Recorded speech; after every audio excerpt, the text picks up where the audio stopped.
గూర్చి ప్రాముఖ్యమైన వ్యక్తి అన్నానంటే, ఈయన క్రీస్తు యేసు రక్తములో కడగబడిన వాడు. క్రీస్తు యేసు ప్రభువారు ఆయన పిలిచినప్పుడు ఆ పిలుపుకు లోబడిన వాడు.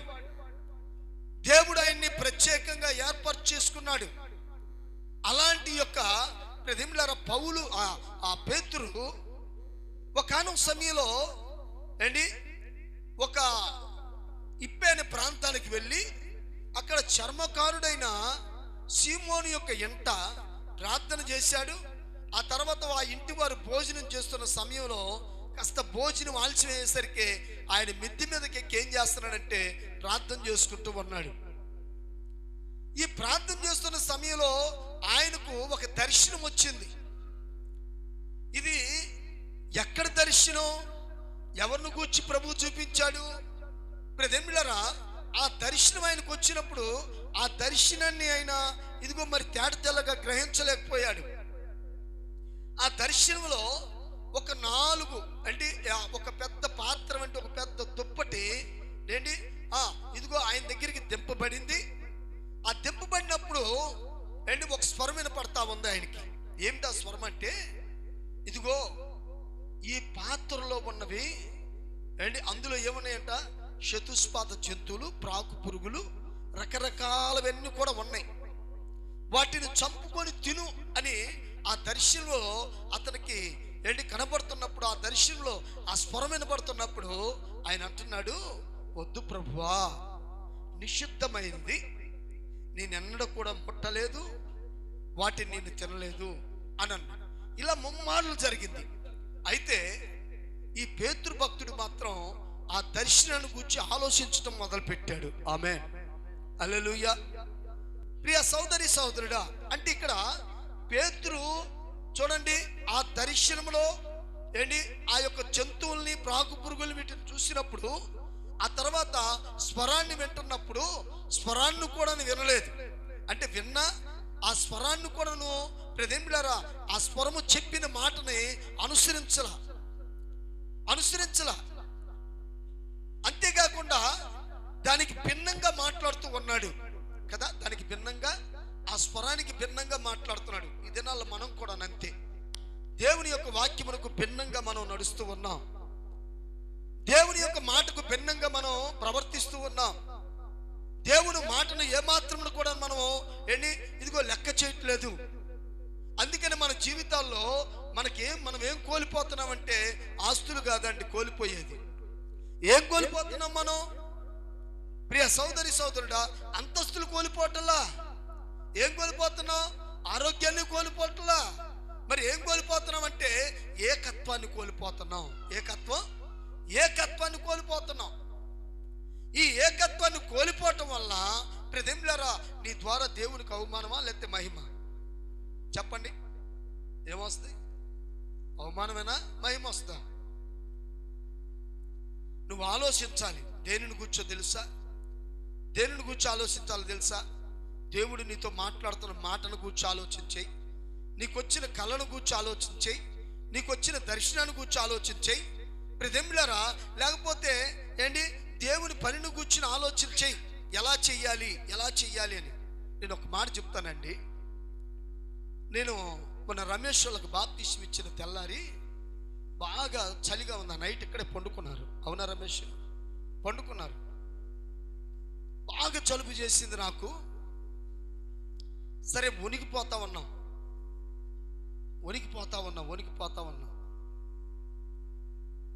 సమయంలో వీళ్ళిద్దరిలో భార్య భర్తలు ఇద్దరు ఎవరొకళ్ళు అన్నారు, బాగా చలిగా ఉంది అని అన్నారు. ఏముందన్నారు? బాగా, ఎందుకు అగ్రాసం,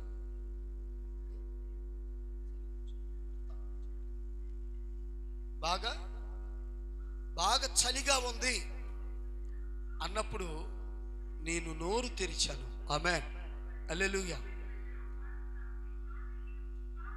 రమేష్కి సాక్ష్యం చెబుతూ ఉన్నా. ఏ సాక్ష్యం చెప్పాను రమేష్?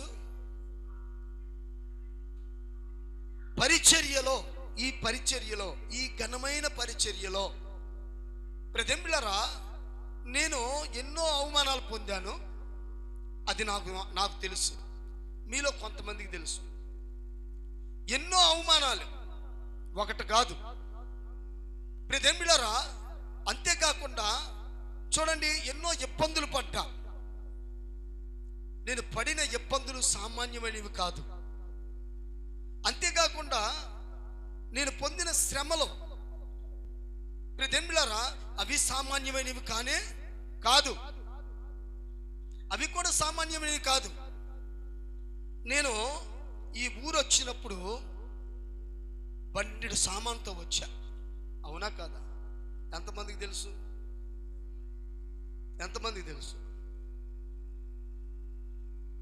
ఏమి, నేను అమ్మగారు పిల్లల్ని తీసుకొని ఒట్టి చేతులతో రాలా,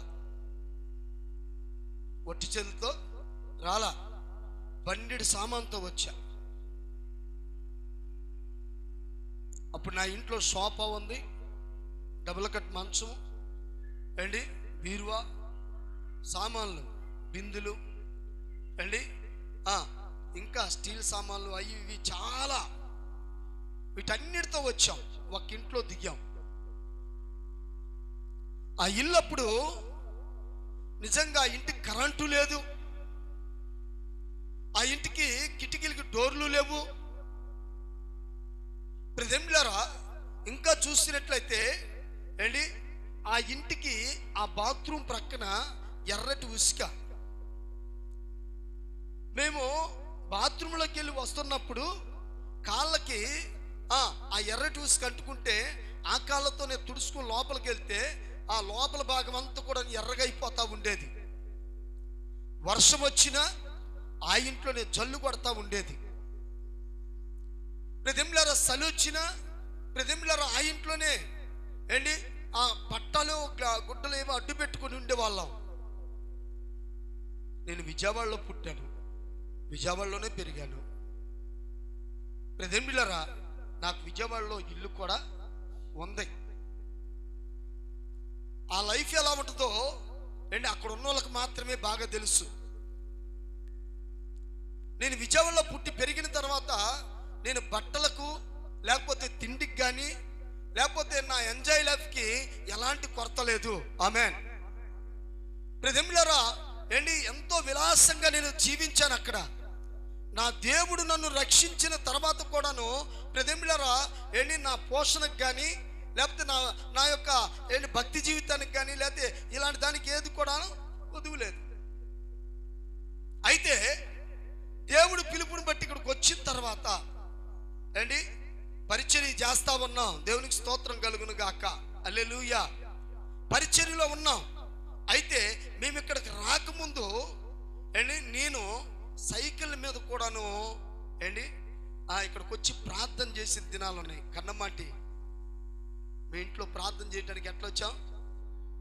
ఎలా వచ్చాం మేము? సైకిల్ మీద. ఆమేన్. సజీవ సాక్ష్యాలు, కళ్ళబొల్లి మాటలు కాదు. ఈ పరిచర్యలో విజయ్ కుమార్ అనే వ్యక్తి ప్రియదేవులారా ఇదిగో ఎంతగా శ్రమించి అన్యోన్యంగా దేవుని యొక్క పరిచర్యను చేశాడో కల్లారా చూసిన సజీవ సాక్ష్యాలు ఇంకా ఉన్నాయి. ఆమేన్. హల్లెలూయా. ప్రియ సోదరి సోదరుడా గమనించండి, దేనికోసం ప్రార్థన చేశాం? ఆమేన్. హల్లెలూయా. ఆ బిడ్డకి రజనీకి పిల్లలు లేరు, గర్భంలో నీటి బుడగలని అంటే ప్రార్థన చేద్దాం, మా దేవుడు మనకి కార్యం చేస్తాడు. హల్లెలూయా. 7 వారాలు ప్రార్థన తర్వాత దేవుడు ఆశ్చర్యంగా ఆ బిడ్డ గర్భాన్ని తెరిచి ఆ బిడ్డకి ఒక కుమార్తెనిచ్చాడు. ఈ విధంగా మేము పరిచర్య చేస్తూ ఉన్నాం. నేను ఇంటికాడ నుంచి సైకిల్ మీద బయలుదేరినప్పుడు పగలొచ్చామా రాత్రులు వచ్చామమ్మా? పగల కాదు వచ్చింది, రాత్రులు. అమ్మగారిని ఎక్కించుకొని నేను పిల్లల్ని తీసుకొని సైకిల్ మీద బయలుదేరితే మా అమ్మ అనేది, ఎరా ఏంట్రా నువ్వు, అది చూస్తే వయసులో ఉంది, ఆ రోడ్డులు చూస్తే బాగోవు, ఈ టైంలో నువ్వు దాన్ని ఎక్కించుకొని పిల్లలను తీసుకుని వెళ్ళటం అవసరమా? నిజంగా అండి, లెక్క చేయలే నా దేవుని పని కొరకు. ఆమేన్. నిజంగా దినాల్లో ఆ పాముల కాలువ కాడ నుండి ఇటు ఆ రోడ్డుల పరిస్థితి, అక్కడ ఎలాంటి ఘోరాతి ఘోరమైన పరిస్థితులు సంభవించేవో ఏంటి అందరికీ తెలుసు. అలాంటి దినాల్లో సరే వస్తూ ఉన్నాం, పరిచర్య చేస్తూ వెళ్తూ ఉన్నాం. సరే ఒక రోజున దైవజనుడితో నేను మాట్లాడుతున్నప్పుడు దైవజనుడు అంటున్నాడు, వేరే వాళ్ళకి చెప్తున్నాడు, పరిచర్య ఒక చోట, నువ్వు ఒక చోట కాదు. వెంటనే నా చెంప మీద కొట్టినట్టుగా ఉంది. ఇక భార్య బిడ్డలను తీసుకొని సామాన్ తీసుకొని వస్తుంటే మమ్మంది, ఎరా ఇక్కడి నుంచి వెళ్ళకూడదా? లేదమ్మా. వచ్చాం, ఇల్లు మాట్లాడుకుని ఆ ఇంట్లో దిగాం. దోమలు కొడుతున్నా, విపరీతమైన దోమలు.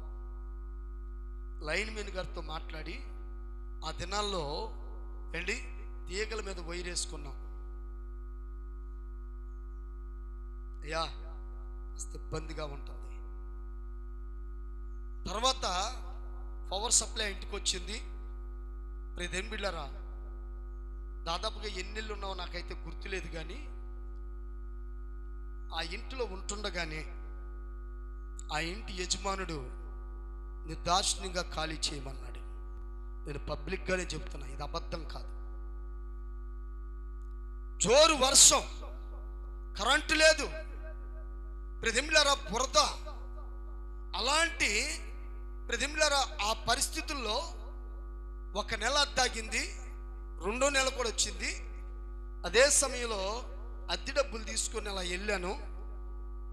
ఆ ఇంటి యజమానుడు కుర్చీలో కూర్చున్నాడు. అయ్యా వందనాలు.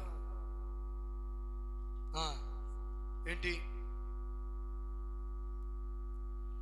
ప్రియ సోదరి సోదరుడా, అద్దె డబ్బులండి ఇచ్చా, కనీసం కూర్చోమల్లా. అద్దె డబ్బులు తీసుకొని నిర్దాక్షిణ్యంగా ఖాళీ చేయమన్నాడు. ఎప్పుడు చేయమన్నాడు తెలుసా? నాకు ఒక 3 నెలలు టైం ఇవ్వలా, 1 నెల టైం ఇవ్వలా, 20 రోజులు టైం ఇవ్వలా, 10 రోజులు టైం ఇవ్వలా, ఒక్క రోజు కూడా టైం ఇవ్వలేదు. నా దేవుని పని కొరకు ప్రియ సోదరి సోదరుడా, అద్దె డబ్బులు తీసుకున్న వెంటనే ఇప్పటికిప్పుడు ఖాళీ చేయమంటే నేను ఇందాడు చెప్పా, నా భార్య నేను మామూలుగా రాలా, బండెడు సామాన్తో వచ్చాం. ఈ సామాన్లన్నీ తీసుకున్న రాత్రికాల సమయంలో ఎక్కడ పెట్టాలి? ఎక్కడ పెట్టాలి చెప్పండి? ఏ ఇంట్లోకి వెళ్ళాలి? ఏ చెట్టు కింద ఉండాలి? ఏం చేయాలో అర్థం కాని పరిస్థితిలో కళ్ళనీళ్ళు పెట్టుకొని బయటకు వచ్చా. బతిమిలాడా, అయ్యా ఒక్క రోజన్న టైం ఇవ్వండి. 2 రోజులు, ఒక్క రోజన్న నాకు సమయం ఇవ్వండి. లేదో ఇప్పటికిప్పుడు కాల్చే. బయటకు వచ్చిన తర్వాత యేసుమంటితో చెప్పా, కళ్ళనీళ్ళు పెట్టుకున్నారు. ఏం చేయాలి? ఇప్పటికిప్పుడు ఈ సామాన్లన్నీ ఇక్కడ మరిదాసుకి చెప్పా, సుశీలమ్మ గారు అబ్బాయికి, ఏం చేయాలి? ఇప్పుడు పరమేశ్వరరావు గారికి ఇల్లు ఒక గది ఖాళీగా ఉంది. యేసుమంటి ఇలా ఇంట్లో మాట్లాడి నిర్మలమాంటితో మాట్లాడి ఆ రాత్రి సామాన్లన్నీ ఆ బురదలోనే ప్రతింబిళ్ళరా అన్ని మూట కట్టుకొని ఆ ఇంట్లో ఇసా రాత్రి మేము ప్రతింబిళ్ళరా యేసుమంటి వాళ్ళ ఇంట్లో పండుకొని ఆ తెల్లారి బయలుదేరి విజయవాడ వెళ్ళాం. ఇక విజయవాడ నుంచి మళ్ళీ పరిచర్య కొనసాగుతూ ఉంది. ఈ లోపల మన వాళ్ళు కుమారమ్మ గారు వచ్చి నాకు చెప్పింది, అయ్యా పలానొల్లు ఖాళీగా ఉంది, మేము మాట్లాడామయ్యా. అమ్మ మళ్ళీ అలాగనే ఖాళీ చేయమంటారు? లేదయ్యా, నిజంగా దుర్గమ్మ గారు చనిపోయి ఎక్కడున్నారో నాకు తెలియదు, కానీ ఆ ఇంట్లో మేము అద్దెకుంటున్నప్పుడు ఆమె నుంచి మాకు ఎలాంటి సమస్యలు ఎదురవలా. కానీ మా పక్క పురుషులు ఉన్న వారితో సమస్య మొదలైంది. ఏం చేయాలి? అప్పుడు ఇల్లు ఖాళీ చేస్తుంటే ఆమంది కదా, అయ్యా మీరు ఖాళీ చెయ్యొద్దయ్యా, హల్లెలూయా. ఒకరేమో ఉన్న పలంగా ఖాళీ చేయమన్నారు, మరొకరు క్రీస్తుని కలిగిన వారేమో ఉన్న పలంగా ఖాళీ చేయమన్నారు. క్రీస్తుని ఎరగని వ్యక్తి మాత్రం మీరు ఖాళీ చేయొద్దు, మీరు ఉండండి అయ్యా. అద్దె ఎక్కువైంది అనుకుంటే ఒక 300 తగ్గిస్తా. ఆ 2 గదులకి మీరు ఇచ్చారు చూసావు 700, ఆ 700 ఇవ్వండి చాలు. ప్రియ సోదరి సోదరుడా, లేదమ్మా ఏమనుకోవద్దు, నాకు అక్కడ చర్చి పని అవ్వట్లా, నేను చర్చి కాడే ఉండాలి. ఎలా ఉన్నామండి? ఎంతమందికి తెలిసి ఇక్కడ ఎట్టున్నాం అమ్మా? ఎలాగా? చుట్టూ 4 గుంజలు బాదుకొని, వాసాలు ఉంటే వాసాలు కట్టుకొని, పట్టాలు కట్టుకొని, పాములు మధ్యన. ప్రదేమిళ్ళరా, నా లైఫ్ అది కాదు అసలు. పెద్ద కాసింగ్ గారంటే మా నాన్న ఒక మంచి పేరు ఉంది, మా ఫ్యామిలీకి ఒక మంచి పేరు ఉంది. మేము ఉన్నతంగానే బ్రతికాం, అడుక్కుని బ్రతకల. ఆ ఇంటికి వెళ్ళి మేము అడుక్కోవాలి. మా నాన్న మా నాన్న అలా పెంచలే మమ్మల్ని. ఒకరికి సహాయం చేసిన చేతులే నా దేవుని పని కొరకు. ఎంత హీనమైన స్థితితో తెలుసా, ఎంతో భయంకరమైన పరిస్థితి. ఒక రోజున వడగల్లి వర్షం వచ్చింది, ఏం చేయాలో అర్థం కావట్లేదు. పట్టాలన్నీ చెరిపోయినాయి. అన్న మమ్మల్ని ఇక్కడ గదేసుకుని ఇల్లు కట్టుకుని ఉన్నారు. ఒక టీవీ మాత్రమే తీసుకెళ్ళి ఆ ఇంట్లో పెట్టాం. పట్టలు మొత్తం తడిసినాయి, అన్నీ తడిసిపోయినాయి.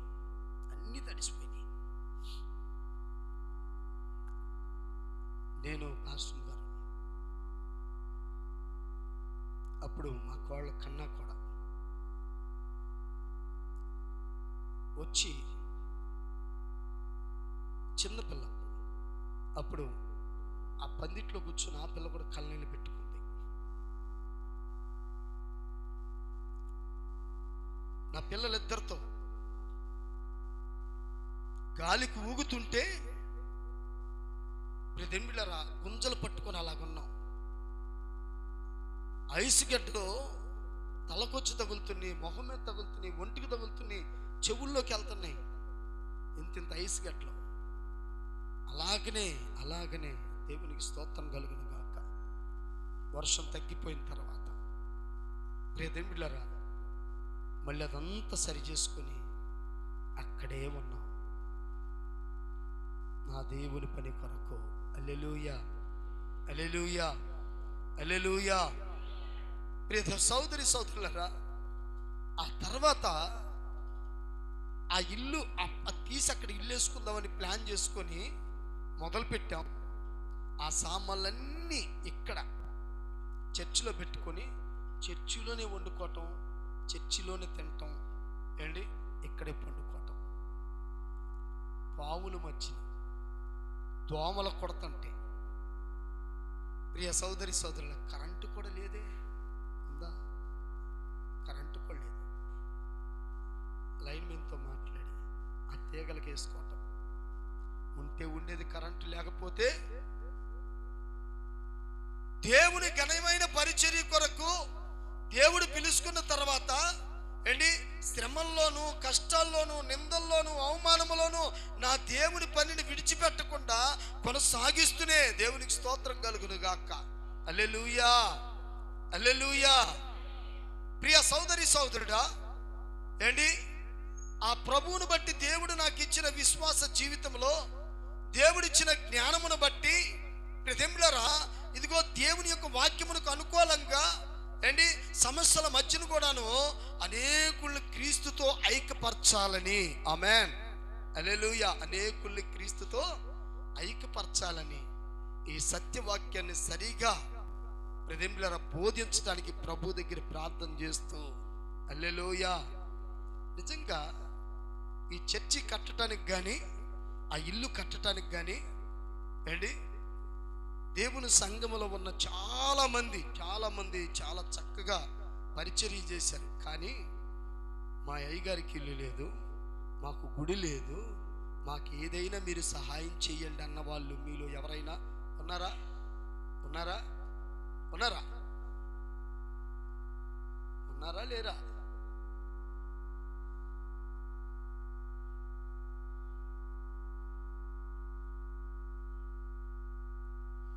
ఆశ్చర్యకరమైన దేవుని యొక్క నామ మహిమార్థంగా ఆమేన్, హల్లెలూయా.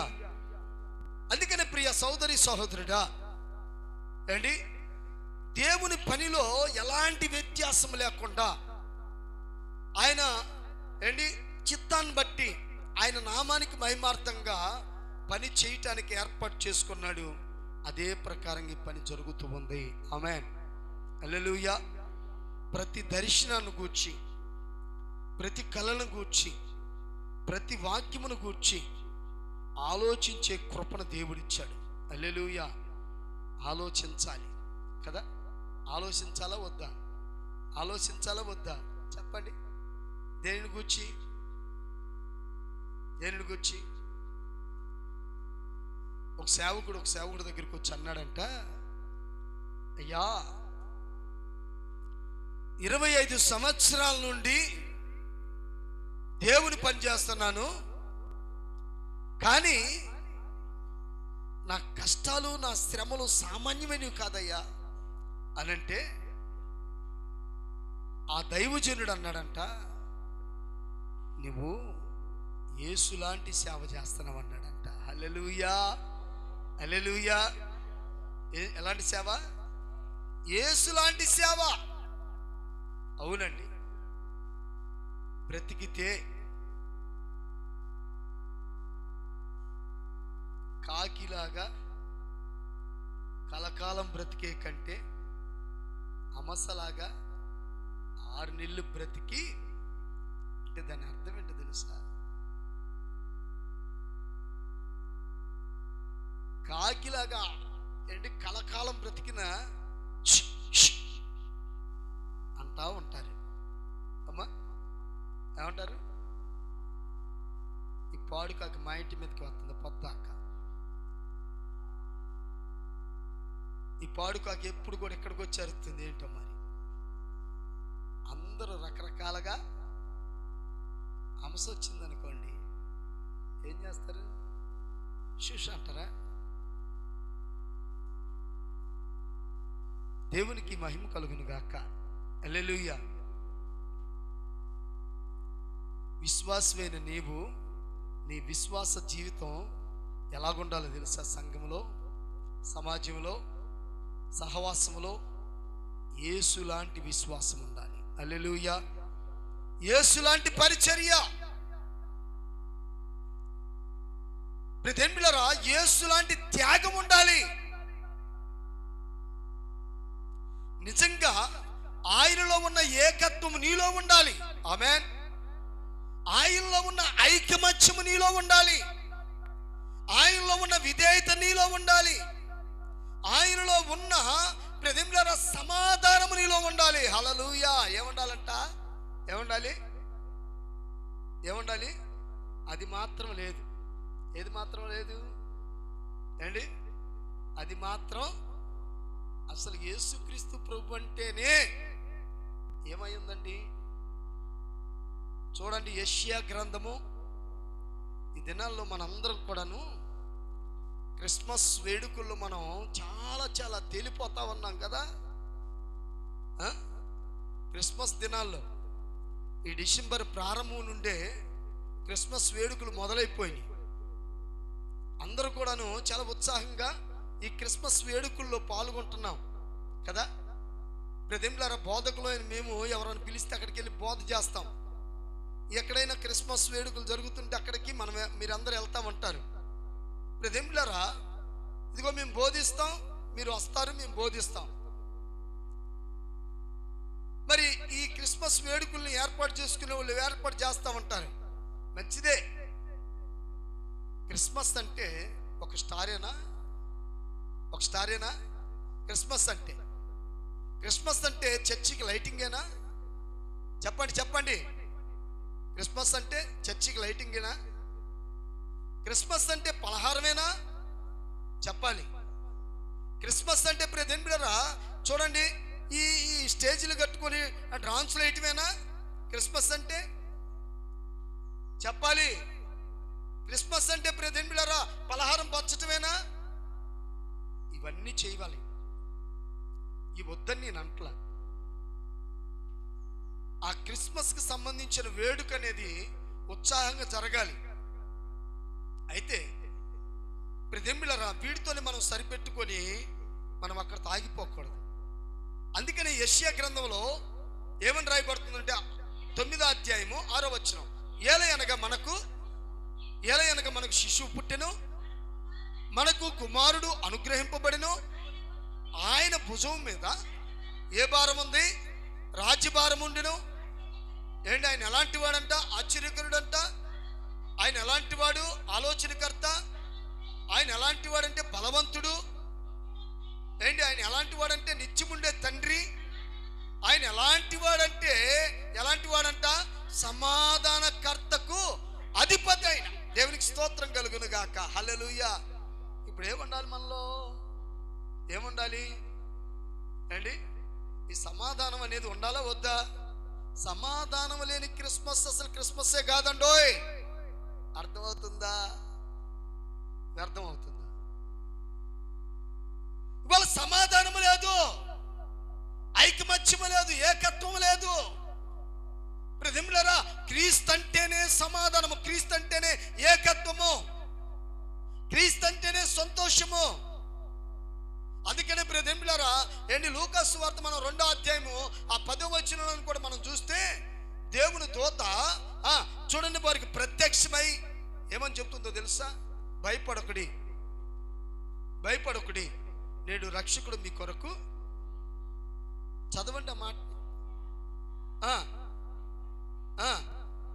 ఇదిగో ప్రజలందరికీ కలగబోవు మహా సంతోషకరమైన సువర్తమానము నేను మీకు తెలియజేయుచున్నాను.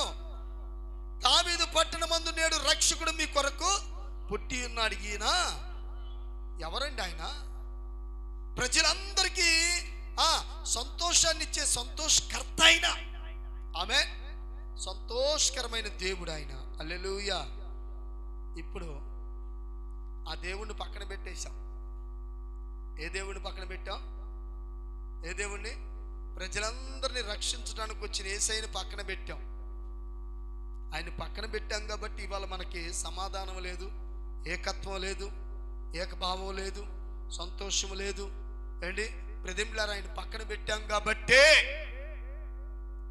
మరి పెట్టొచ్చా? ఏం పెట్టాలి ఇప్పుడు? పక్కన ఏం పెట్టాలి చెప్పండి? ఇప్పుడు చదువుకున్నాంగా, ఏం పెట్టాలి పక్కన? రోమిలికి రాసిన పత్రిక 12వ అధ్యాయంలో మనం చదువుకున్నాంగా, ఏం పెట్టాలంటే పక్కన చెడును పక్కన పెట్టాలంట. అదేనా ఉంది అక్కడ? ఏం పెట్టాలండి పక్కన? పక్కన పెట్టడమే కాదు,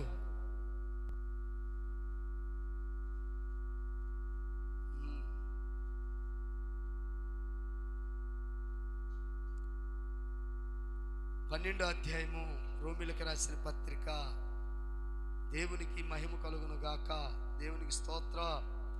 హల్లెలూయా. ఒక్క నిమిషం.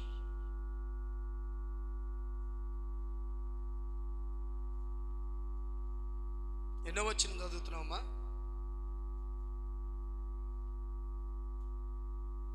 6వ వచనమా? కాదు, 9వ వచనం చదవండి. మీ ప్రేమ నిష్కపటమైనదై ఉండవలెను, చెడ్డదాన్ని అసహించుకొని. ఇప్పుడు చెడ్డదాన్ని, ఏది చెడుతనం? చెడుతనం ఏదండి? ఏమా మీ భాషలో మీరు చెప్పండి, చెడుతనం ఏదో.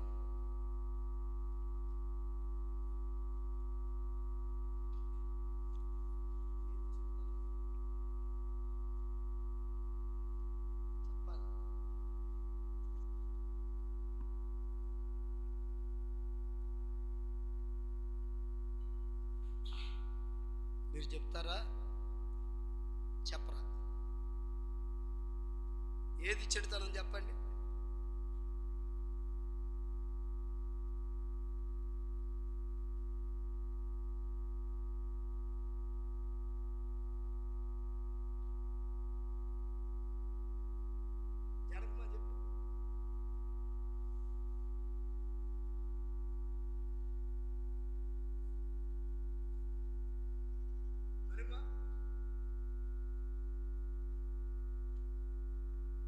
దేవునికి స్తోత్రం కలుగును గాక.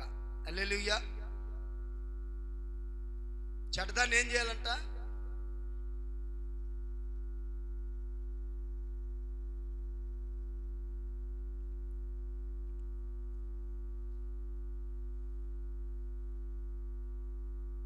మనిషిని దూరం చేసుకోవడం చెడుతనం కాదు.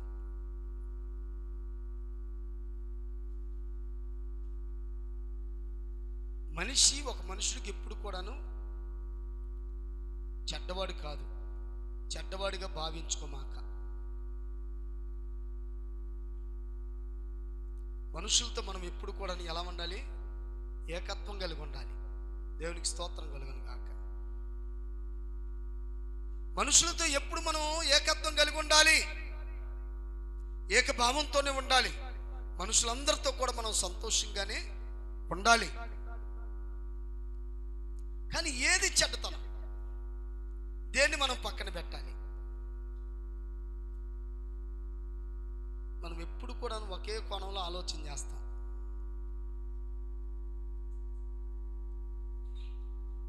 బైబిల్ గ్రంథంలో ఒక మాట ఉంటుంది, ఆజ్ఞను అతిక్రమించటమే చెడుతనం.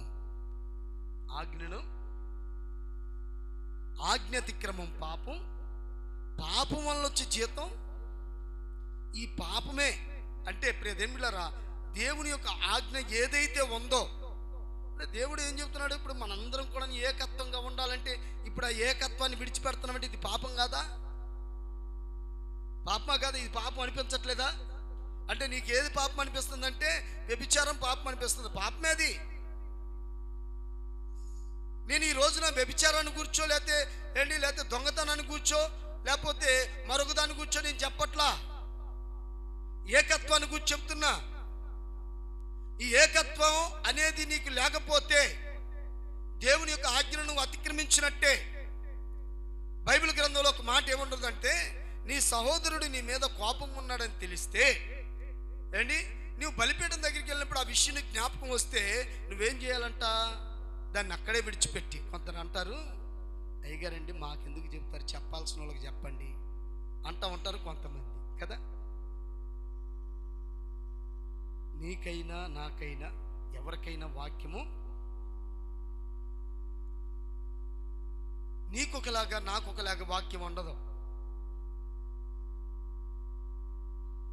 కాబట్టి నీ అర్పణని అక్కడ విడిచిపెట్టి నువ్వు వెళ్తున్నప్పుడు నీ త్రోవలో నీ ప్రతివాది కనపడగానే ఏం చేయాలో తెలుసా? అతడితో సమాధానపడి వచ్చి నీ అర్పణ అర్పించు. అప్పుడు ఆయన అంగీకరిస్తాడని ఉంది. హల్లెలూయా. అర్పణ అంగీకరించకపోయినా పర్వాలేదు, అంటే ప్రార్థన అంగీకరించకపోయినా పర్వాలేదు, కానీ నేను మాత్రం 3 కాళ్ళ మీదే ఉంటా. నేను మాత్రం 3 కాళ్ళ మీదే ఉంటా. నేను మాత్రం నా మూతి ముడుచుకొనే ఉంటా. నాలో మాత్రం మార్పు అనేది రాదు. మీరెన్నన్నా చెప్పండి, ఇంకెందుకు నువ్వు మందిరానికి వచ్చేది? ఇంకెందుకు వాక్యం వినేది? ఏకత్వం లేనప్పుడు ప్రజెంట్లరా నువ్వు క్రీస్తుని కలిగి ఉన్నావంటాం అది అబద్ధమే. ఇంకొక మాట ఏమనుంటుందంటే, ఒక ఆయన వచ్చాడు ప్రభు దగ్గరికి. యేసు ప్రభువారు ఈ సమాధానం గురించి, ఏకత్వాన్ని గురించి మాట్లాడుతున్న సమయంలో ఒక ఆయన వచ్చాడు. ఎవరో కాదు, పేతురు అనే సహోదరుడు వచ్చాడు. అయ్యా, నా సహోదరుడు తప్పిదాలు చేస్తున్నాడు, నేను అతన్ని 7 సార్లు క్షమిస్తున్నాను, సరిపోతుందా అని అన్నాడు. ఏమన్నాడు? అప్పుడు ఏమన్నాడు తెలుసా? అది సరిపోదు, అది సరిపోదు.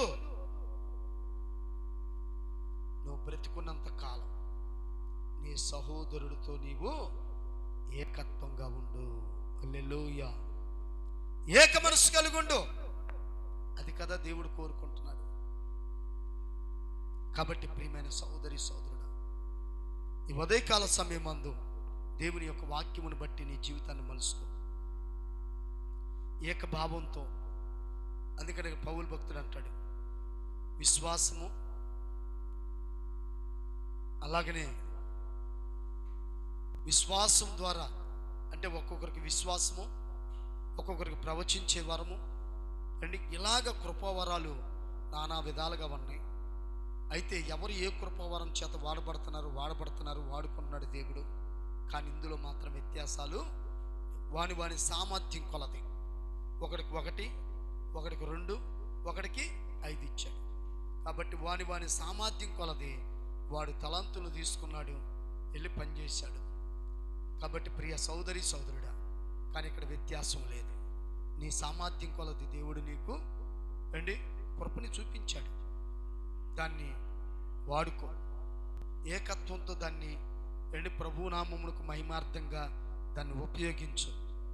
సంఘములో నీ తోటి సహోదరులతో నువ్వు ఎలా ఉండాలి అంటే ఏకత్వం కలిగి ఉండాలి. ఇది దేవుడు నీ నుండి కోరుకుంటున్న ఒక ప్రాముఖ్యమైన విషయం అన్న సంగతి నువ్వు మర్చిపోకుండా దేవుని యొక్క వాక్యమును బట్టి నడుచుకునేవాడిగా నీవు ఉండాలని ప్రభు పేరిట నేను మీకు మనవి చేస్తూ మరి ఈ వాక్యాన్ని ఇంతటితో ముగిస్తున్నా. దేవుడి మాటలు మన కొరకు దీవించి ఆశీర్వదించునుగాక. ఆమేన్. మంచిది. మరి ఇక్కడ ఒక పాంప్లెట్ ఉంది, Calvary vision church semi Christmas celebration. మరి యేసుపదమన్న 15వ తారీఖున ఈ యొక్క సెమీ క్రిస్మస్ సెలబ్రేషన్ ఏర్పాటు చేశారు. ప్రార్థించండి, పాల్గొనండి. దేవుడు ఆ క్రిస్మస్ వేడుకను ఆశీర్వదించునుగాక. ఆమేన్. మంచిది. ప్రార్థన చేద్దాం. సర్వోన్నతుడైన మా తండ్రి, కృపామయుడా, మీకు వందనాలు. ప్రార్థన ఇంతవరకు మాతో మీరు మాట్లాడారు. ఇంతబడ్డ వాక్యాన్ని పరిశుద్ధాత్మతో నీరు కట్టండి, ఫలింపచేయండి, ఆశీర్వదించమని యేసు నామమున ప్రార్థన నడుచున్నాం తండ్రి. ఆమేన్. దేవునికి స్తోత్రం.